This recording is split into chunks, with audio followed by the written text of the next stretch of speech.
Praise the Lord. परमेश्वराची स्तुती हो. मी आहे संध्या आणि मी तुमच्यासाठी घेऊन आले जीवनाच्या मार्गाविषयी. जीवनाचे मार्ग दोन प्रकारचे आहेत प्रियांनो.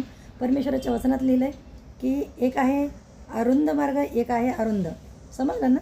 रुंद अरुंद. रुंद म्हणजे भकास मोठा मार्ग, अरुंद म्हणजे छोटा निमुळता मार्ग आहे की नाही. तर हा स्वर्गात जाणारा मार्ग आहे. तर स्वतःला बघण्याची गरज आहे आज आपल्याला की मी कोणत्या मार्गात उभी आहे, माझा प्रवास कसा सुरू आहे, कोणत्या मार्गामध्ये आहे मी, तो मार्ग कुठे जाणार आहे हे माहिती पाहिजे की नाही आपल्याला. आपण गाडीमध्ये बसतो असेच बसतो का? नाही. आपण ठरवलेलं असतं आहे मला जालन्याला जायचं आहे, मला औरंगाबादला जायचं आहे, माझं परभणी असतं आहे, कोणाचं नांदेड असतं स्टेशन आहे की नाही, मला पुण्याला जायचं आहे, मला दिल्लीला जायचं आहे. आपला प्रवास फिक्स असतो की नाही. तेव्हाच आपण प्रवासाला सुरू करतो आणि कॉन्फिडंटनी त्या गाडीत बसतो.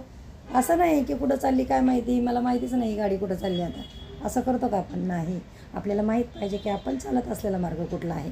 आज तुम्ही स्वतःला विचारा की कोणत्या मार्गात तुम्ही उभे आहात.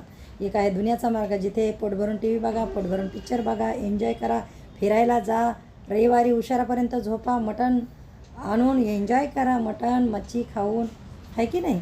हा आहे आपल्या मर्जीनं चालणारा मार्ग. खाणं काय वाईट नाही, सॉरी गलतफहमी करून घेऊ नका. मटण मच्छी खाण्यासाठीच दिली देवाने, पोटभर खा. सांगण्याचा उद्देश हा आहे की एन्जॉयमेंट, आपल्याला एन्जॉयमेंट खूप आवडते आहे की नाही. पण तो मार्ग आहे भकास मार्ग, ज्याच्यामध्ये देवाची भीती नाही, देवाची आज्ञा नाही, आपल्या मर्जीनं जगणारा तो मार्ग आहे. म्हणजे रुंद मार्ग, मोकळा चाकळा मार्ग. आणि अरुंद मार्ग आहे परमेश्वराचा मार्ग. प्रियांनो, तिथे आपल्याला परमेश्वराची आज्ञा पाळली पाहिजे, येशूवर विश्वास ठेवला पाहिजे. प्रभू येशू परमेश्वर आहे बरं का. परमेश्वराचं नाव घेतो ना प्रत्येकजण, तोच परमेश्वर मनुष्य होणं आपल्यासाठी आला की आपल्याला स्वर्गप्राप्ती व्हावी, आपल्याला मोक्ष मिळावा. उद्देश हाच.